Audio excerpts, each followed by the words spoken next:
Hello everyone, I'm Amanda. And I'm Josh. And welcome to Good Karma Birding.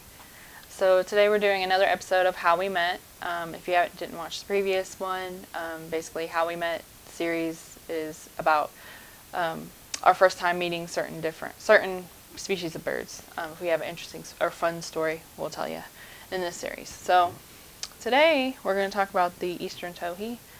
The Eastern Towhee is like a large sparrow. The males have like a black head and a black back, and then their bellies are white, and then there's like the side belly's orange. And the females, they look the same, except instead of black, they're like a milk chocolate color. Very pretty. But yeah, like I said, large sparrow, they like to hang out on the ground. We've seen them a lot of times, like especially after like fall, when all the leaves have fell, and they're just like all over the ground. They're just hopping around in the leaves. And they're very hard to see, but you can hear them. They're very hard to see because they blend right in with all the leaves and everything that's on the ground. But they do like to live like in scrubby areas like that where things are kind of overgrown, and they can kind of like stay low to the ground and not really be seen. They like to nest like kind of in the ground too, in those leaves that are all over the place. They like to build their nests out of leaves, and sometimes they'll go up a little higher, but they don't go up higher than 4 feet, according to what I've read. They will visit feeders, though. They will come to your backyard feeders, but they don't go like up to the feeder. They go underneath the feeder and kind of pick out what's down there for themselves. We've never ever seen them like up on the feeders. We've always seen them on the ground. We don't really see them that much either. But this was an Eastern Towhee. This was a bird that Josh really wanted to see. One day he was driving home from work by himself, and there's a neighbor we have. We drive by his house a lot on our way to our house, not like stalking him. We don't even know this guy. Yeah. But he does have like... wave at him. Yeah, he's nice. He's nice. But we're not like, always going by his house. Like, no, it's on our way to our house. So he has like a tree and has some shiny things on it, and there's always like birds just like hanging out. Different species too. Just all your typical backyard birds, the cardinals, robins, all that stuff. I think we've seen starlings as well. And he was driving by there, and he yeah, Josh was driving by there, and he thought he saw an Eastern Towhee, but he wasn't 100% sure. So he didn't want to add it to our life list, but we have a life list. If you don't know what that is, it's just all the species we've seen. We started it January 2020, so like everything from January 2020 to today. But he didn't want to add it to his life list because he wasn't 100% sure. Yeah, I was about 99.9% sure, but yeah. I kind of remember pulling around the corner at his house. It's like right on the corner. Yeah, it's right on the corner. So you got to go slow anyway, so I always kind of peek over there. And I remember seeing it, and I was like, I've got to get a picture. So I really slowed down to a stop there. It's not in a very congested area, so we can kind of stop and look a little bit. And I got my phone out to take pictures, and it had ran right behind the tree, and all I could see was the tail. So it was kind of harder for me to tell the time. We were very, very beginner as far as some of the more unknown species, to us at least, Yeah. So time went on, and this was still a bird that Josh really wanted to see, and it was kind of funny. Like it was well known between just like conversations with me and him, and like he talks to his dad about birds too. His dad has he doesn't go out looking for them like we do, but he has a bunch of different types of feeders, and he lives out in the country, so he's seen all kinds of stuff. More than likely where I got my passion for birding from was probably from my dad. For sure. Thanks, Dad. Yes. Shout out Josh's dad. No, but his dad would call and be like, I saw a towhee. I saw a towhee. Like, it was just like, we knew. I'd be like, thanks. Yeah, appreciate it. Still haven't seen it that I know 100%. Yeah, it was something that we like talked about. But anyway, so we one day we were in Kingsport. We like to go to Bays Mountain up in Kingsport. And we had hit a couple different areas in Kingsport. Can't remember what other ones. Bays Mountain was first. What you? had said we went to Bays Mountain first in Kingsport. Yes. Mm-hmm. Yeah. And then the Warriors Path State Yep. Park, Duck Island around there as well. Yes. So. Warriors Path is a place we want to check. There's a disc golf course. Josh loves disc golf. Mm-hmm. So he's been there a bunch. But there's also some like birding areas. Actually, we'll be there tomorrow. Yeah. There's some birding areas too. So like we haven't, it's a huge park. So like we haven't seen that part of it. But then they have like a duck island, and it's really cool. Mm-hmm. It's like an island, and there's like a walking trail, and people fish, and I think people were playing like volleyball. I vaguely remember like people doing other things, mm-hmm. like everywhere, people everywhere. But yeah. We had our mind on the birds. Yeah.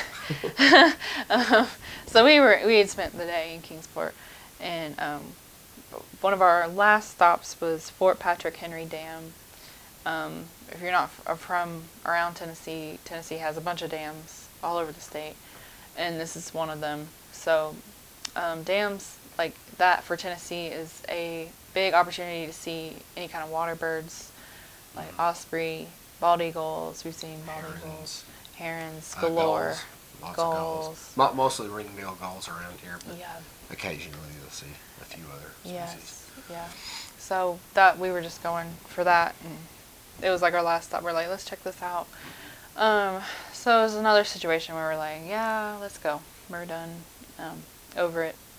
So we're about to like go to the car, and they had some like shrubs that were, just like decorative landscaping, just something pretty.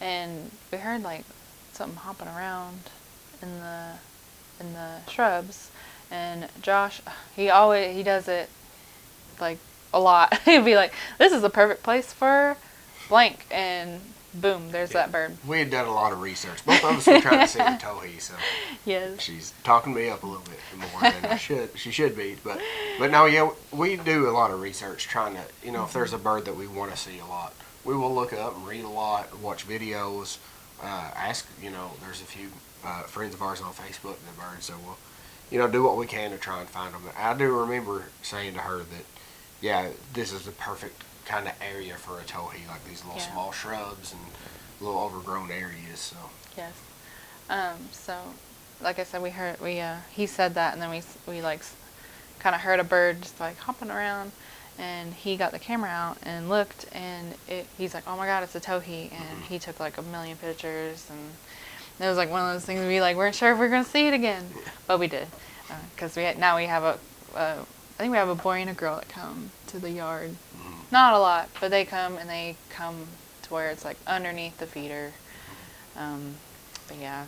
I think that was actually one of the first times where we were actually able to like see a particular habitat area and know. So it was really big for us, honestly, as beginner birders. Like we had, I'd say it was kind of one of those moments where I was like, oh my goodness, this is a perfect place for our Eastern Towhee, and then we took pictures and looked at it, and it was like Eastern Towhee, it just kind of worked perfect. It's kind of funny, so yeah. We'll put some of those pictures here, and if you didn't see the first video, you can make sure you go out and check that one out as well about the Carolina Wren when we first met it.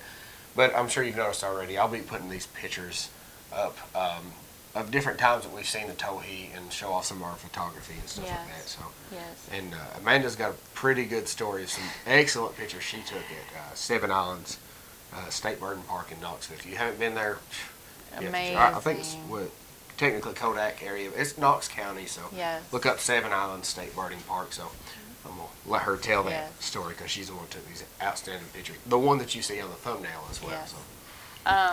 Oh my gosh, Seven Islands is one of my favorite places ever. It's just a really beautiful place, and it's a birding park. So their goal is to, help the birds out. They have a bunch of different habitats. There's some places with water. There's some places, there is a trail with like tall grass for the northern bobwhites, and like the whole goal of that area was to help, because the northern bobwhites they're little quail birds. They just stick to the ground. I don't even know if they fly really. I think they fly in very short distances. Yeah, they're not. I don't think you're going to see one like fly by No. you. I think they fly mainly to get away from predators and things like that. And like kind of like a chicken. like when they have to. Yeah. But yeah, they were declining in Tennessee, and Seven Islands, they made this whole area, for them to come and live and repopulate. So that's the whole goal. Is just to help the birds, and and people come to Seven Islands to see certain kind of birds because those habitats are available there. Several different habitats. So different. Oh man, so many. Grasslands. There's wetlands. Yes. There's there's the woodlands. Yeah. Pretty much, you can kind of pinpoint as well what trails you want to walk if you want to see. Like, Yeah. I want to see Eastern Towhee, so you go on the ones with Yes. shrubs, and if you want to see northern bobwhites, I'll break into that if you don't mind about the story about the bobwhite. So we'll get it out early on the channel. Northern bobwhite is one of her favorite birds that she's seen online, but we have yet to see in person. Yeah. Now we were at this one day in particular. We were at Seven Islands, and we heard it. We know the call. Most people know the northern bobwhite call, but we were walking those tall grasslands. I think it's actually called the Bobwhite Trail. Is there? Or no, it's the Upward Trail or something like that. Yeah. But Yeah. there's signs that tell you it's Yes. good for northern bobwhite. So Yeah. we heard it, and we had to have been, just by how it sounded, we had to have been no more than 5 feet from it. And we sat in that one spot for maybe 30, 45 minutes, Yeah. camera ready. Probably killed the battery on the camera, just sitting there waiting, hoping to see it. Never saw it, unfortunately. So still on our wish list. But no, I didn't mean to get too far off track. I'll let her get back into that. Yes. But just wanted to kind of tell that story about the bobwhites, because we were getting into the different habitats and stuff. Yes. But yeah, we'll talk more about bob because if we say, I want to see one this year. So if it happens this year, there will be a video. Yeah, maybe. I mean, I'm the one that edits the video, so Uh, she might have to pay me some money or something. We'll see. No, see. there will be a video. But anyway, so Seven Islands, amazing place. So we were walking along just one of the trails. I don't even remember which trail it was, to be honest. It may be that trail we were just talking about. I don't know. I don't remember. Don't believe so. I think it was the one where we saw the tree swallows on, if you remember the name of that. Oh. I think it's the full Seven Islands loop, I believe, wasn't it? No, it's called Seclusion Bend. Yes. Oh my yes. God, love that That's trail. a great trail. Love it. It's like 3.5 miles and on natural surface, but you see so many different. Yeah, we saw yellow-billed Areas, cuckoos, and we yes. heard wood thrushes. We didn't see them at the time, but yeah. Oh yeah, because we went like really early in the morning and all the birds were going crazy. But anyway, so yeah, we were walking that trail. We heard this really beautiful bird song. We're like, "Ooh, what is this?" That's kind of our downfall. We don't know a lot of calls by heart. Like we know some of them, but like a lot of stuff. So many birds do so Yeah. many different calls. Yeah. So we're having a hard time with that. If you have any suggestions with how to handle with calls, please We're not- let us know. We're not like, "Oh, that's a blah blah blah." No, that's not us. Sometimes. It depends. Now we do know the Towhee. The Yeah. Towhee, everybody knows that, but this was a different call. I'm not. This was like. You'll hear it in the video. I'll yeah. put the audio clip there. It just kept bloop, bloop. It was like singing its heart out. So it was. We located the sound, and it was it was a male towhee, and he was, like I said, singing like his life depended on it. Apparently singing like a turkey. Anyway, don't mind me. But yeah, he was singing, and I started snapping pictures. I got some amazing pictures that day because he just stayed there, and that, like, we didn't mention also that towhees are so hard to photograph because they're so fast and they blend right in with the dead leaves and whatever shrubs, and because their bodies are pretty dark unless you can see their belly or whatever, or you hear the call of the towhee. But anyway, so he is just at the top of the tree, and like I read something today. That they don't like to go up too high, but he was up at the top of a tree singing, and we're not sure what was going on, but there was a mockingbird there too, and they were kind of like he was at the top of the tree, then the mockingbird would come and kind of like, mockingbirds can be kind of aggressive. I hate to say that because they're a state bird, but we've seen them mess around with other birds, like kind of mean, but he kind of like knocked him or something, like he got too close, and the towhee was like no, and he went down lower, and they were just like going back and forth. Almost like a territorial battle. Yeah. Honestly. We're not sure why or what was going on. I thought maybe there was like a nest thing, like one of them was messing with the other nest. I don't know. Because like I just said earlier, towhees like to nest lower to the ground. I don't know. But anyway, that was an amazing thing to see. We recorded the audio like we said, and I took a bunch of pictures. It's one of the pictures in the thumbnail. Yes. That's one of the pictures, and you can see the bright blue sky. The bright blue sky and the dark bird. Oh, it's so pretty. And some of those pictures are also posted on our blog too, which there's links all in the description and everything. So, yep. And that's one of the interesting times when we saw a towhee. We've seen them plenty of times. We've seen a handful of times. Yeah, we've seen them. You never know, you know. But one more story before we close out this video. I would like to say one time I was in the backyard. A lot of times we'll sit out. We got like a little patio set on the back porch, and we'll sit out there on nice warm days in the spring, summer, and take pictures of our backyard birds. And one time in particular, there was an Eastern Towhee up in the tree, and as she mentioned, besides seeing that one up at the very top of the tree, we don't see them in the trees a whole lot unless it's close to the ground. Now, this was pretty high off the tree, so I zoomed in perfect, right on him, had him framed up perfect, ready to take a picture, and I snapped it, looked back at the picture, and he was gone. So I got a beautiful picture of the limb. Probably not going to share that because he wants to see that limb there, but yeah, they're very hard to see. And another thing, most birds, it's kind of common knowledge, unfortunate, but some people think that the males are usually prettier than what the females are. Some cases there's other different ones, but in this species in particular, the Eastern Towhee, I think the female is much more beautiful than what the male bird is. It's just that, like she said, the milk chocolatey color, the orange with it on the sides, and then the white. Just a beautiful blend of colors. Yep. And the male honestly, it kind of puts you in the mind of a robin, but with, more saturated colors, I guess you could maybe say. So they're definitely both beautiful birds. They got those red eyes.